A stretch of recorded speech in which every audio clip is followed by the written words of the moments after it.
What up, world? It's RD. Welcome back to Journey to the Bag. Right now, the housing market is scary. Ain't no way around it.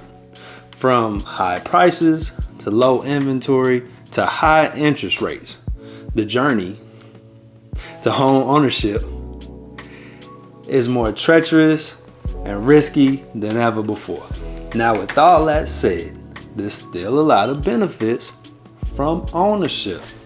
From the tax benefits to appreciation, the value of your property going up year over year, to the possibility of positive cash flow. Now that's harder to find right now with high interest rates and the high costs, but it is still possible and we see it every month. If you're still considering to buy, there are three things that I feel are very vital, crucial, important things that you got to think of and consider before buying. Number one, taxes. We talked about tax benefits you can get from depreciation or writing off the interest that you pay on a mortgage, but we also got to talk about property taxes.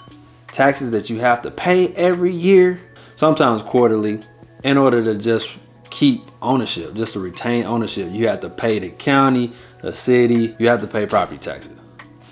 Property taxes can go up with the value of the property.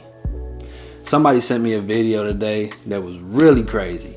Let's take a look at it. Daryl Lloyd lives a modest lifestyle. He bought this 3-bedroom, 1-bath home in 2006 and paid cash $115,000. I see 960 square feet.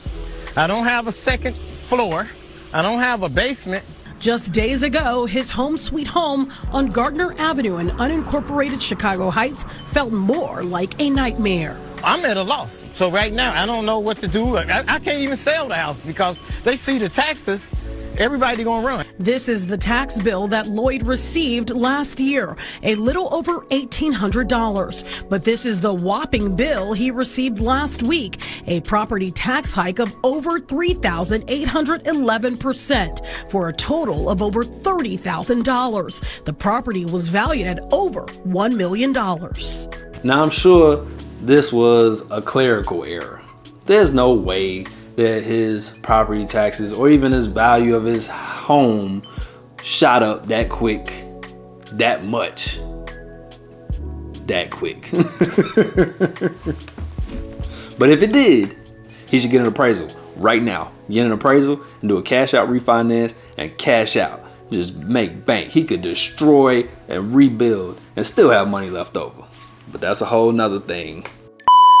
Number two, maintenance. Before you buy and you see that price and you see that possible mortgage, you have to also add in the hidden cost of maintenance. Stuff breaks all the time. Father Time is undefeated. Over time, things will break down, and we've seen almost everything from hot water heaters going out, flooding, basement floods, pipes burst, pipes freeze, especially in Chicago, sewer backup, siding fall off of a property, appliances just break down. These are things that are going to cost you money that you did not anticipate. So you have to be prepared. You have to have some money on the side or be financially secure and stable enough to handle these emergency situations when they pop up. And that leads me to number three, insurance. Insurance sucks. I hate insurance, but you need it. You got to have some insurance. You got to. There's an insurance. They shouldn't even call it insurance. They should just call it in case shit. And I give a company some money in case shit happens. Now, if shit don't happen, shouldn't I get my money back? The cost of insurance goes up every year sometimes, just like the value of your home might. I get anxious every year because I have to go and shop for a new provider. I gotta try to find the cheapest rate because I'm just spending money. Otherwise, it's gonna get more expensive over time. And if my cash flow isn't increasing with my costs of ownership, what are we doing? You have to find out ways to cut costs and bring your costs down. So I have to call a bunch of insurance companies. I got an insurance broker that shops for me. And then I get these calls. I get calls all the time from insurance companies. And I just have to tell them, hey man, before you waste my time, before we get on this call and waste 30 minutes to an hour, this is what I pay. I pay this number. Let's just say I pay $1,800 a year. If your number can't beat that $1,800, don't call me. Don't even talk to me.